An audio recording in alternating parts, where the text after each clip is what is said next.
The Alpha King believed his son was cursed by the moon goddess herself. For 4 years, Prince Ash screamed in agony every time he was touched, turning feral and violent until he was locked away in the nursery like a shameful secret. Then came Meera, a lowly Omega Maid with nothing to lose. She didn't listen to the rumors. She listened to the whimpers. And when she defied the king's orders and touched the filthy pup, her fingers brushed against something hard, hidden deep within his matted fur. It wasn't a knot. It wasn't bone. It was the head of a blackened silver needle driven straight into the pup's spine. What she pulled out that night wouldn't just save a life. It would topple a kingdom.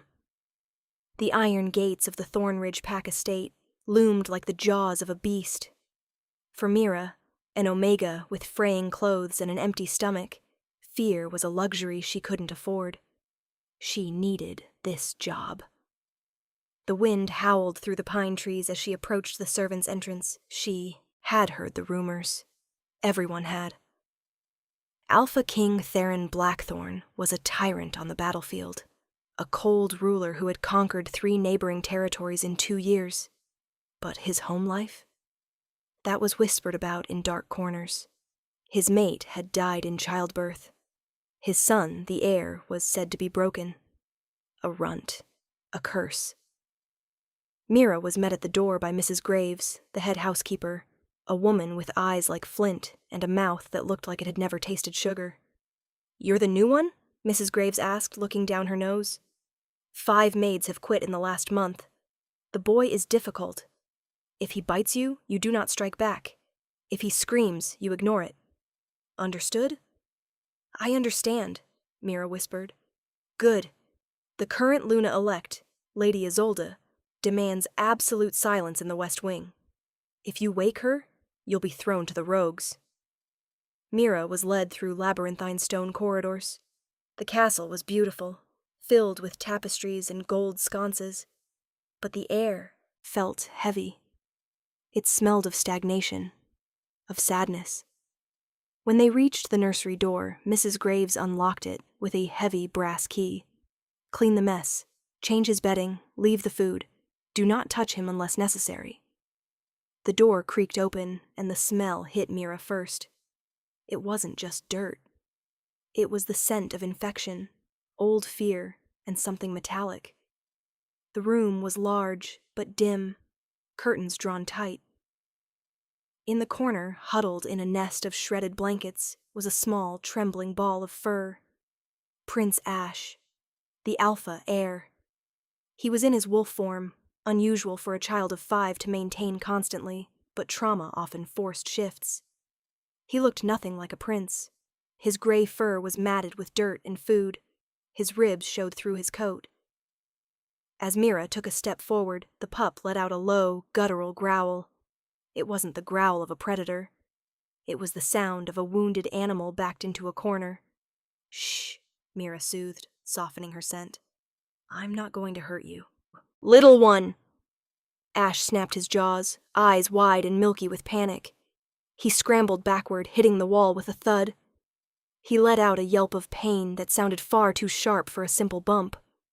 Meera paused. Why did he scream like that?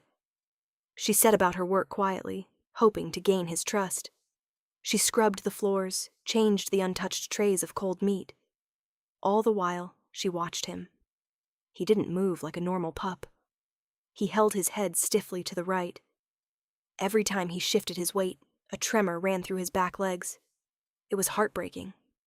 By evening, the room was clean, but the pup hadn't eaten. Meera knew the rules. Do not touch him. But her own wolf was whining in her mind. He is in pain. Help him. She grabbed a warm, damp cloth.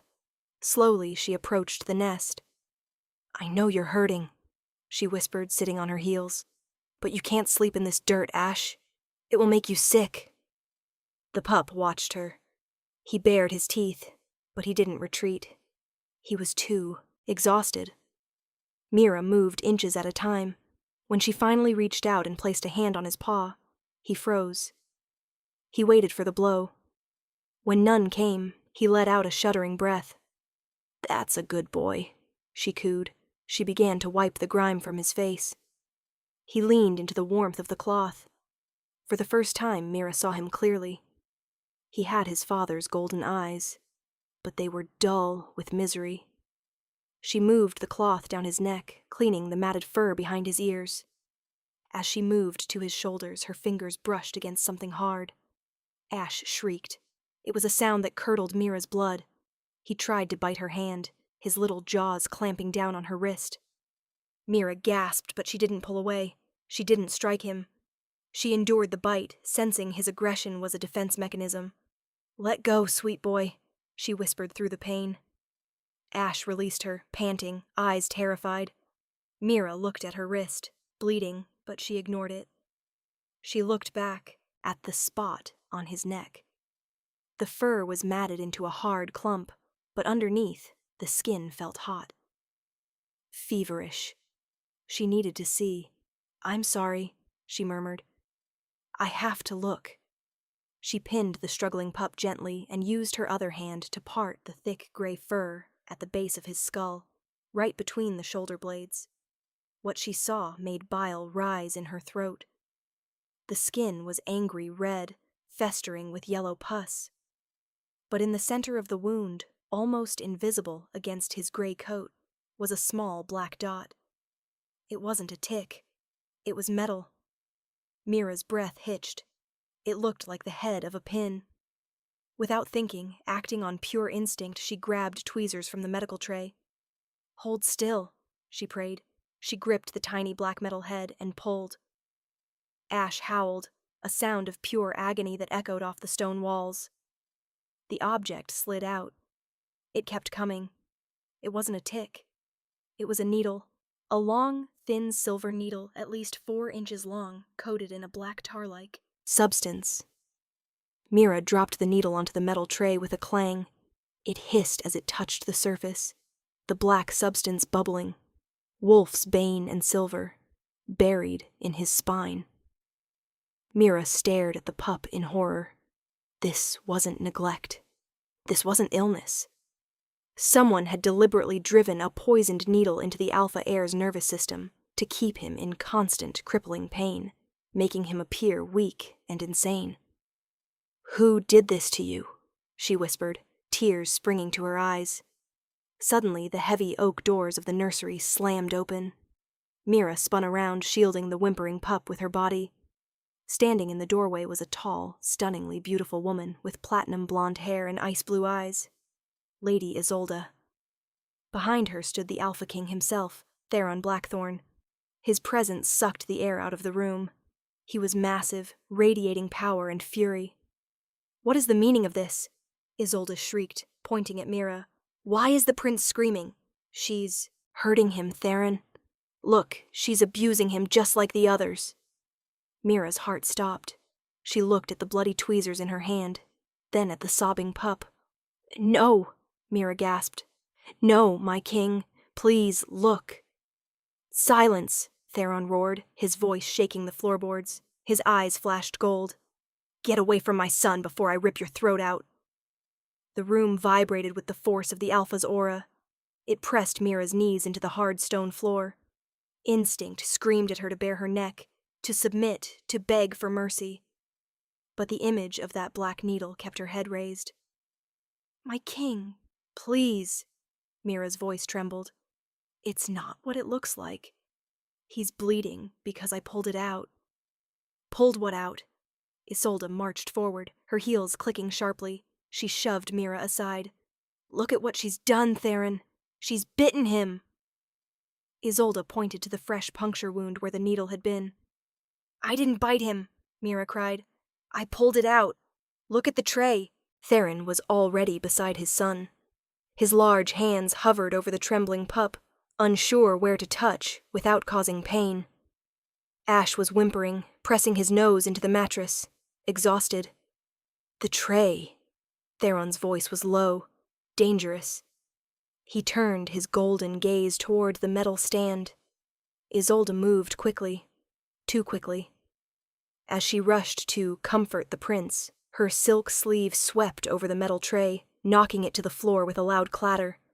The tweezers, cotton swabs, and the blackened needle scattered across the stone floor, rolling under the heavy oak wardrobe. "You clumsy fool," Isolde spat at Meera, effectively hiding the evidence. "You've upset him so much he's shaking." "There was a needle," Meera shouted, desperation making her reckless. "A silver needle buried in his spine. That's why he screams. That's why he can't walk properly. Someone put it there." The room went silent. Theron slowly stood to his full height. He towered over Meera, 6'4" of pure muscle and rage. "A needle," he repeated quietly, "in my son's spine. Do you realize the accusation you're making? I'm not suggesting it, Alpha. I saw it. It was coded in Wolf's Bane."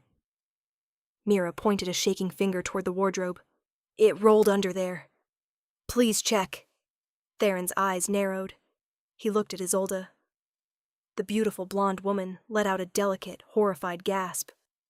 "Theron, surely you don't believe this delusion." The girl is clearly deranged. Dr. Lorne has examined Ash a dozen times. He has genetic bone degeneration. Everyone knows this. Isolde stepped closer to the king, placing a possessive hand on his chest. She hurt him, and now she's inventing fairy tales to save her skin. Theron looked back at Meera. He sniffed the air. He could smell her fear, but underneath it, something else. Truth? Or just the conviction of a madwoman? "Guards!" Theron barked. 2 armored warriors appeared instantly. "Search under the wardrobe." Meera let out a breath she didn't know she was holding. He was listening. The guard knelt, shining a flashlight underneath. He swept his arm. "Dust, my lord. A cotton ball." He stood, shaking his head. "Nothing else." Meera's blood ran cold. "It was there. I saw it roll." She looked at Isolde. The Luna-elect was smiling, a tiny, imperceptible smirk. "Liar!" Isolde hissed. "It was there!" Meera screamed, lunging forward. "Check again! Check the pup's neck! The wound is a puncture!" "Enough!" Theron's command slammed into Meera like a physical blow, forcing her forehead to the ground.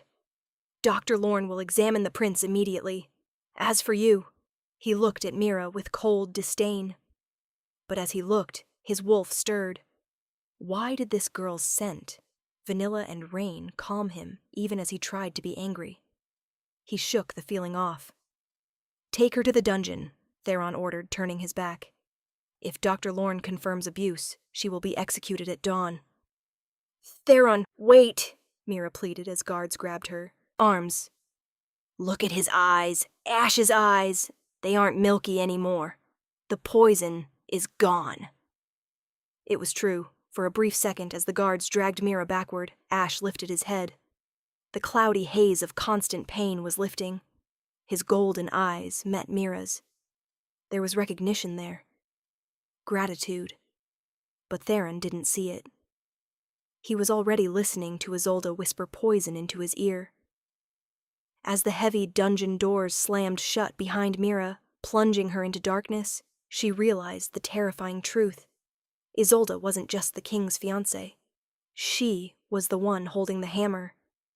And Meera, a nobody with no pack and no power, was the only one who knew. The dungeon smelled of mildew and despair. Meera was thrown into a cell so damp that moss grew thick on the stone walls. But the physical discomfort was nothing compared to the agonizing failure. She had seen the truth, held the physical proof, and still the Alpha King remained willfully blind. She focused on the image of ashes, of eyes, the flicker of sanity, the brief glimpse of a golden spark beneath the poison-induced mania. The moment the needle was gone, the pain had eased. She had to get out. Not for herself, for the pup. Isolde would realize the needle was gone and find a more permanent solution. Meanwhile, in the examination room above, Dr. Lorne was attending to Prince Ash.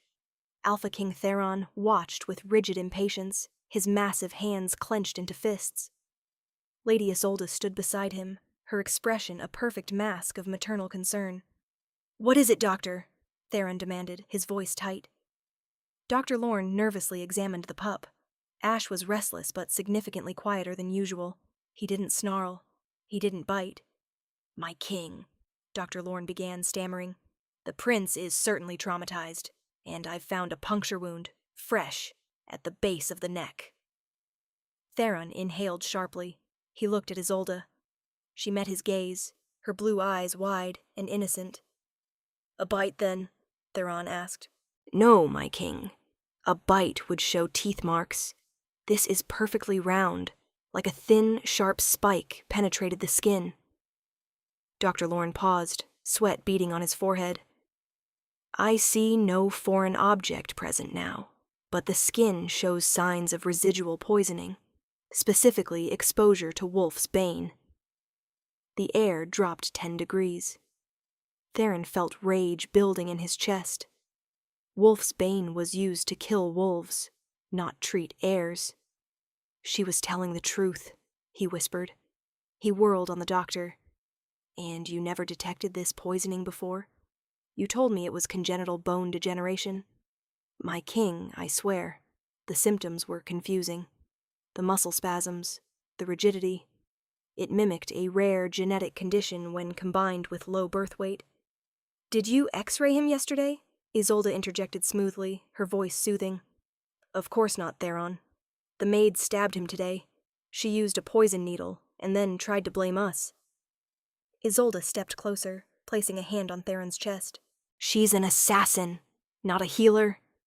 Isolde's logic was twisted, but impeccable. The needle was gone. The poison was fresh. The maid was guilty. Theron took a shuddering breath. "The X-rays, Lorne," Theron commanded coldly.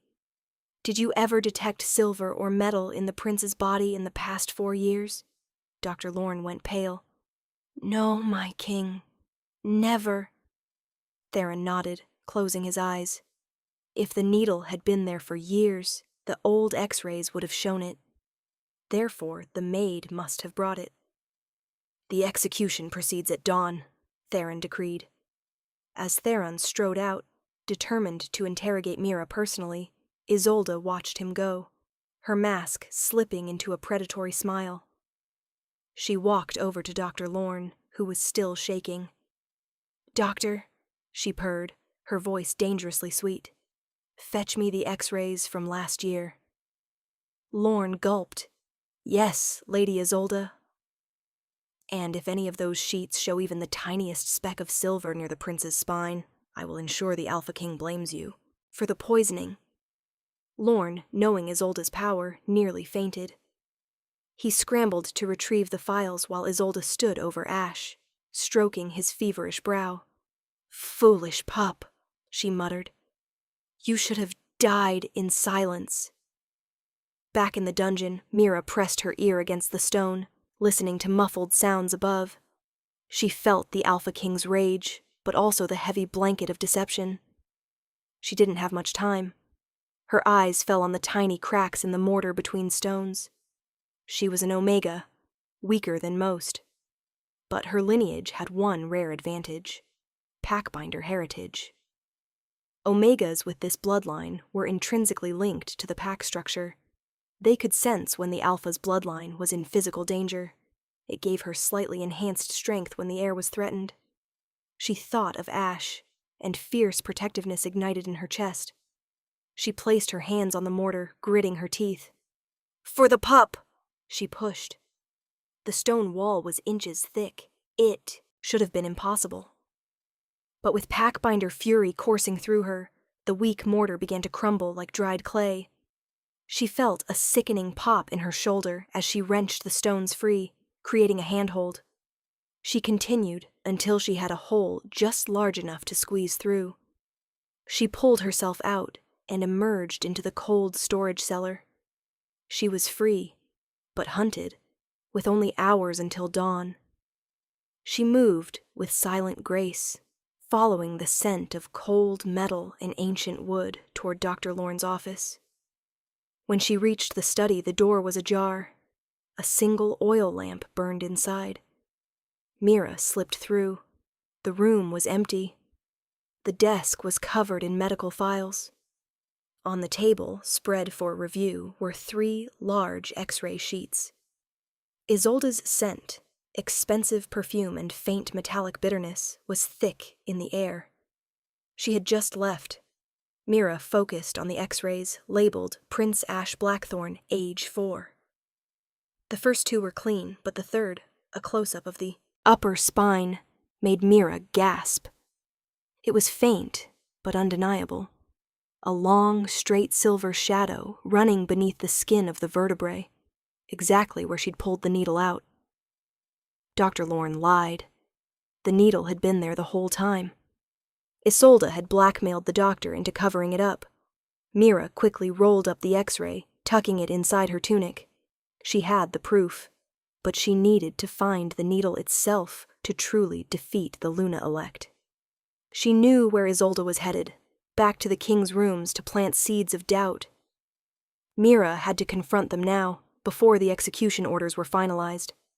She left the study and headed toward the king's private wing, a place no Omega should ever dare to tread. The king's study was opulent, lined with leather-bound books and smelling of cedar and powerful alpha musk. Theron sat at his desk, head bowed. He wasn't working. He was drowning in guilt. He had promised his late mate Lyra that he would protect their son. Instead, Ash was a prisoner of pain, and Theron had condemned the only person who genuinely cared. Isolde entered carrying 2 glasses of dark wine. "You look stressed, my love," she said. "Take this. You deserve peace."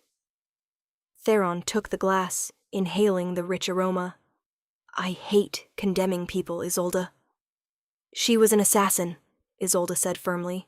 "She came in with poison. It's over. You protected the pack." Suddenly, the massive doors burst inward. Meera stood there panting, wild-eyed, covered in grime. "Do not drink that wine, Alpha!" Meera screamed. "It's poisoned. She's poisoning you too." Theron stared, stunned. Isolde's face contorted into fury. "You! How dare you! Guards!" "Wait," Theron said slowly. He held up the wine glass, studying it. He sniffed again. The metallic scent was stronger now. "The X-ray, Alpha." Meera rushed forward, unrolling the brittle film and shoving it onto his desk. She lied. The doctor lied. The needle was in him for over a year. Theron's eyes scanned the X-ray. He saw the silver shadow. Irrefutable proof. "It was just an old wire," Isolde cried, grabbing the glass from Theron's hand, trying to shatter it. Theron reacted with alpha speed. He caught Isolde's wrist just before the glass hit the floor. He squeezed. "Don't!" he growled, gold flaring in his eyes. "Isolde, tell me the truth." "The truth is she's a liar." Isolde struggled. "And what about the wine?" Meera challenged, pointing to Isolde's silver necklace. "She's wearing a vial of crystallized wolf's bane around her neck. She put it in the wine to dull your senses." Theron released Isolde's wrist and snatched the pendant from her neck. It opened with a tiny catch, revealing fine white powder, a potent nerve toxin. Isolde knew the game was up. She didn't scream. She shifted. Her elegant figure exploded into a massive white wolf, twice the size of a normal female. She launched herself not at Meera, but at Theron, knocking him backward in a calculated move to disable the Alpha. "The throne is mine!" Isolde roared in a deep, wolfish voice. "Your weak bloodline ends tonight, Theron Blackthorn." She sank her teeth into his shoulder, tearing skin and muscle. Theron roared, his own black wolf surging, throwing Isolde against the wall. Meera knew she couldn't win a physical fight, but she was the packbinder. She ran toward the fighting wolves. As Theron and Isolde locked in vicious combat, Meera pressed her hand onto Theron's bloodied shoulder. She forced a mental connection. "Theron!" she screamed mentally, projecting into the Alpha's mind. "She tried to kill Ash for years. She buried the needle to make him look cursed so she could install her own bloodline after she kills you." The blast of Meera's desperate intent hit Theron's mind like lightning. He saw a flash, the silver shadow on the X-ray, the scent of Wolf's bane, Isolde sweeping the tray. Isolde shrieked, sensing the mental breach, and lunged for Meera's throat. But Theron's eyes snapped open, golden gaze clear and terrifyingly focused.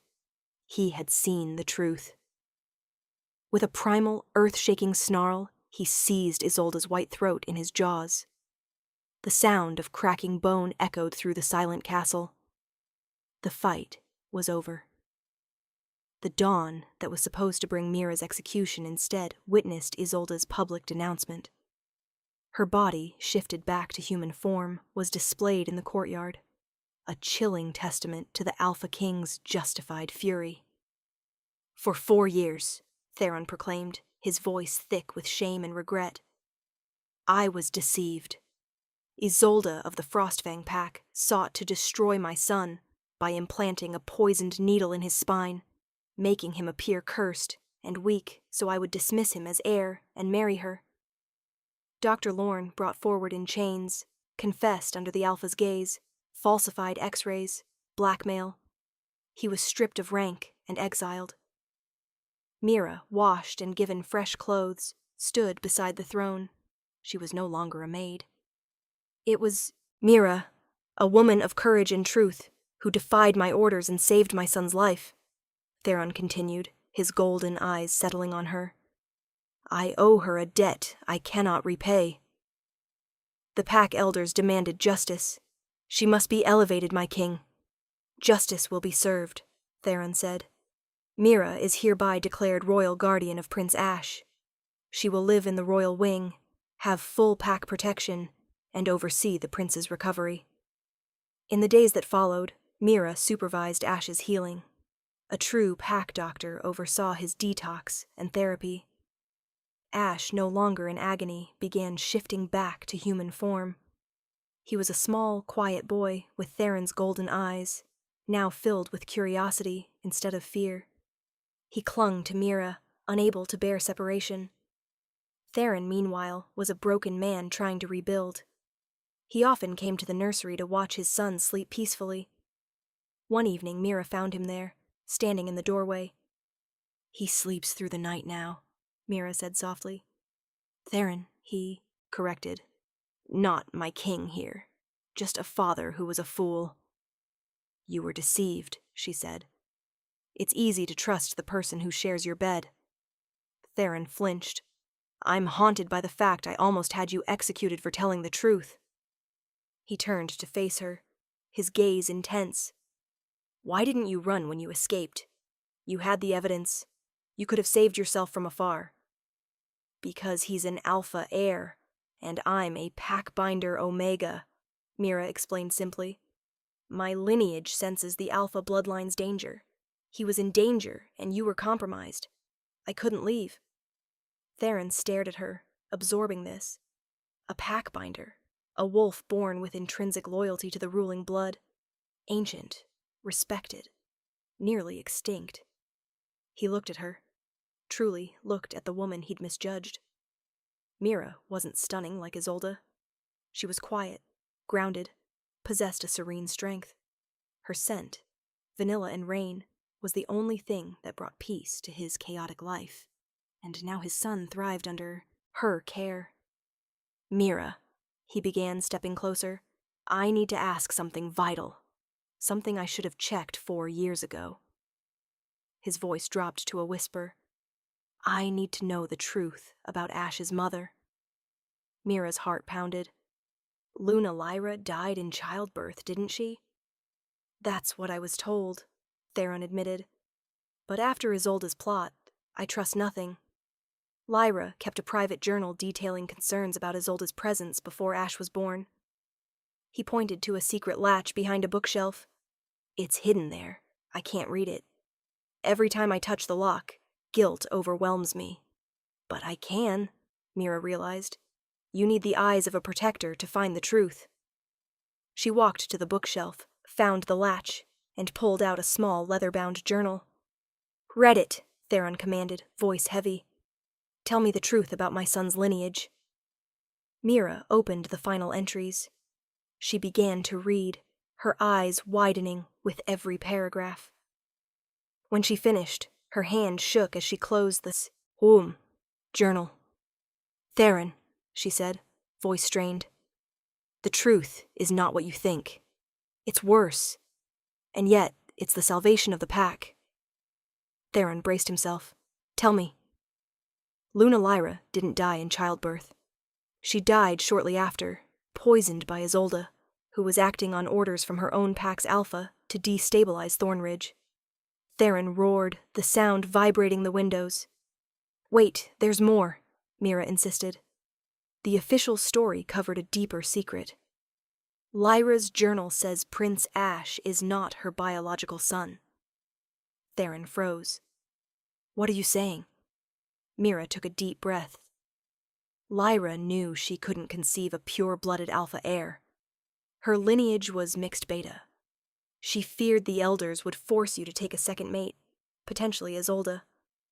She loved you and the pack, so she made a pact with a secretive pack known for pure alpha genetics, a forgotten tribe from the south. She arranged for a surrogate. Theron leapt up, mind reeling. "Who was the surrogate?" Meera looked down, at the journal, then back at him. The surrogate was a young Omega named Elena. She had a rare trait of pure alpha carrier cells, meaning her son would be stronger than even your main lineage. Meera closed her eyes as the final piece clicked into place. Lyra's journal says Elena was terrified when Ash was born. Isolde had already started her games, claiming the child was weak. Lyra helped Elena escape, giving her gold and a promise the child would be protected. Elena was told to take a new name and never return, to protect the baby from Isolde's schemes. Theron felt a chill. And who was this Elena? Meera finally revealed the truth. The journal says Elena's scent was unmistakable, vanilla and rain. Her packbinder lineage was strong. Lyra chose her specifically for the loyalty of her blood. Lyra wrote that if anything happened to Ash, only Elena's scent would calm him. Only an Elena descendant would possess the intuitive knowledge to save him. Meera looked Theron, straight in the eye. "My king," she whispered. "My name is Meera, but my birth certificate reads Elena's daughter. The woman who escaped with my mother's identity wasn't Elena. The true Elena, the surrogate, the true mother of Prince Ash, is me." Theron staggered back. He looked at Meera, the Omega Maid he'd almost executed, the woman whose vanilla and rain scent calmed his souls, the one Ash sought for comfort. She wasn't just the savior of his son. She was his mother. The packbinder loyalty, the rare bloodline, the scent. It all made sense. Meera hadn't just saved the alpha heir. She was the key to the alpha bloodline. Theron looked at her, golden eyes filled with overwhelming realization, not just of a mother, but of a mate.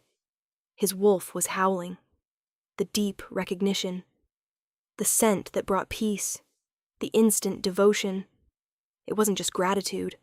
The packbinder Omega was his fated mate.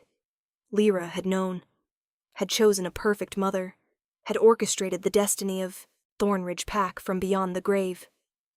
"Elena," he breathed, voice raw. "My Lyra, she protected you. She brought you to me even in death." Meera met his touch, profound peace washing over her. She did. Lyra was the truest Luna Thornridge ever had. She loved you and secured the future by ensuring your bloodline would remain pure through me. A faint whimper interrupted them. Ash, roused by the intensity of their energy, stumbled into the study. Fully human now, small in blue pajamas. "Mommy," the boy whispered, walking straight to Meera and wrapping his arms around her waist. The word ripped through Theron's chest, a sound so pure his heart felt reforged. Meera knelt, pulling Ash into her embrace for the first time without fear or judgment. "Yes, sweet pup, Mommy is here." Theron knelt beside them, placing one hand on Ash's head, the other on Meera's shoulder, finally connecting the broken circle of their family. The transition was swift. Theron's declaration naming Meera as true Luna, his mate and Ash's biological mother, sent shockwaves through the council. But the evidence of Isolde's treason, the falsified X-rays, and the undeniable peace radiating from Ash silenced dissent. The elders, witnessing the powerful connection of the Alpha family, bowed allegiance. Meera, as the new Luna, brought immediate change. She dismissed every servant installed by Isolde. The nursery was stripped of its sterile atmosphere and transformed into a bright space filled with laughter and warm cookies. Under Meera's constant supervision, Ash thrived. The lingering spasms vanished. He learned to shift at will. His golden eyes glittered with intelligence and joy. He was no longer the cursed runt. He was the proud heir. Theron experienced profound change. His wolf, previously cold and driven by vengeance, was now grounded in Meera's steady vanilla and rain scent. The packbinder connection provided clarity he hadn't possessed since Lyra's death. Heavy guilt lifted, replaced by fierce protective joy. 3 months into their new life, Theron found Meera standing by the study window. She wore a simple velvet gown that suited her quiet dignity. "You're a magnificent leader, my Luna," Theron murmured, wrapping his arms around her waist. "I was meant for him," Meera corrected softly, turning in his embrace. "I was meant to save my son. Lyra knew I was the only one who would sacrifice everything because the blood bond was true." "And the needle," Theron mused, resting his chin on her shoulder. "The most terrible thing." "But it was the necessary catalyst," Meera sighed. "The pain that forced the truth to the surface. The only way my act would convince you I was telling the truth." Theron shuddered, holding her closer. "I spent years in the dark," he admitted. "But you are the morning light. You found the horror, and in doing so, you found your family, your throne." He looked toward the nursery, where Ash was giggling over a toy. The silence was not of fear, but profound, lasting contentment. "The pack is safe," Theron affirmed, pulling her against him. "The king is whole, and the pup is finally sleeping in peace." The true Luna of Thornridge had suffered, fought, and conquered. She had unearthed a horrifying truth and claimed the future that was always meant to be hers. Truth always finds a way, even when buried under silver and wolf's bane. Meera's courage didn't just save a pup. It saved a kingdom and brought the Alpha King his fated Luna.